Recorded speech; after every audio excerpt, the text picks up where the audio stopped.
नमस्कार मित्रांनो, तुमचे सर्वांचे स्वागत. शेतकरी मित्रांनो, आज पुन्हा गायांचं सकाळीच काम वगैरे आवरून गायांना चारा वगैरे टाकला. गायांचा आता चारा वगैरे खायचं काम चालू आहे.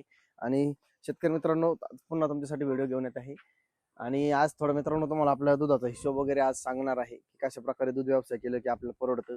काय होतं मित्रांनो, दूध व्यवसायामध्ये कष्ट भरपूर आहे, परंतु आपल्याला त्याचा मोबदला पण चांगल्या प्रकारे भेटत असतो. आणि सध्या मित्रांनो 12 गायी आहे, 8-9 गायी मित्रांनो दुधावर आहे आणि 3 गायी गाभण आहे. आणि शेतकरी मित्रांनो सध्या दोन्ही टायमाचं आपलं 120 लिटर दूध सध्या मित्रांनो गोठ्यामध्ये जातं. काही गायी 3-4 महिन्याचे गाभण आहे, तर काही ताजे वेलेले सुद्धा आहे.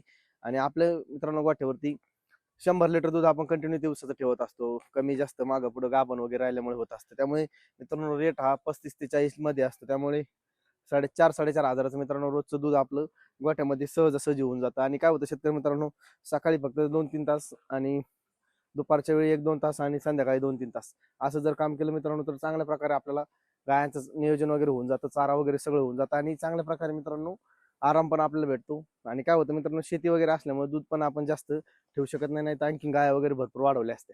परंतु आता सध्या तुम्ही बघू शकता अशा प्रकारे मित्रांनो गाय वगैरे आहे.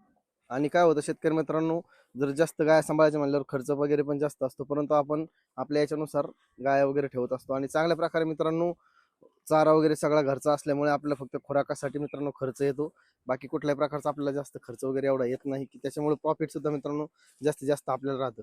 आता शेतकरी मित्रांनो काय होतं की बरेच जे लोक आहेत ते म्हणतात की दूध व्यवसाय परवडत नाही किंवा दूध व्यवसायामध्ये खर्च वगैरे भरपूर आहे, एखादी गाय वगैरे आजारी पडली तर आपल्याला खूप जास्त हांगलं. मित्रांनो व्यवसाय कोणताही करा, तुम्हाला त्याच्यामध्ये आधी रिस्क तर घ्यावीच लागते, कारण बिना कष्टाचं तुम्हाला कोणतेही याच्यामध्ये प्रॉफिट वगैरे मोबदला वगैरे भेटणार नाही.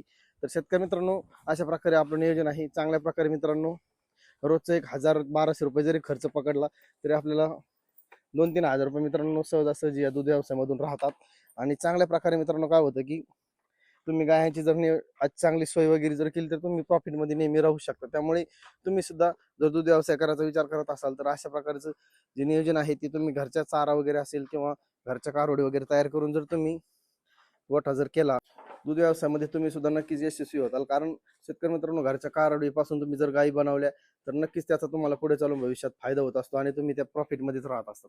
त्यामुळे तुम्ही अशा प्रकारे दूध व्यवसाय करा की नेहमी तुम्ही प्रॉफिटमध्ये राहताल आणि चांगल्या प्रकारे तुम्ही सुद्धा मित्रांनो या दूध व्यवसायामध्ये यशस्वी होताल. शेतकरी मित्रांनो आजचा व्हिडिओ कसा वाटला नक्कीच कमेंटमध्ये सांगा. आणि तुम्हाला अशाच प्रकारे नवनवीन व्हिडिओ आपण नेहमी घेऊन येत राहत असतो आपल्या चॅनलवरती. तुम्हाला कुठलीही माहिती हवी असल्यास नक्की कमेंटमध्ये सांगत चला. धन्यवाद.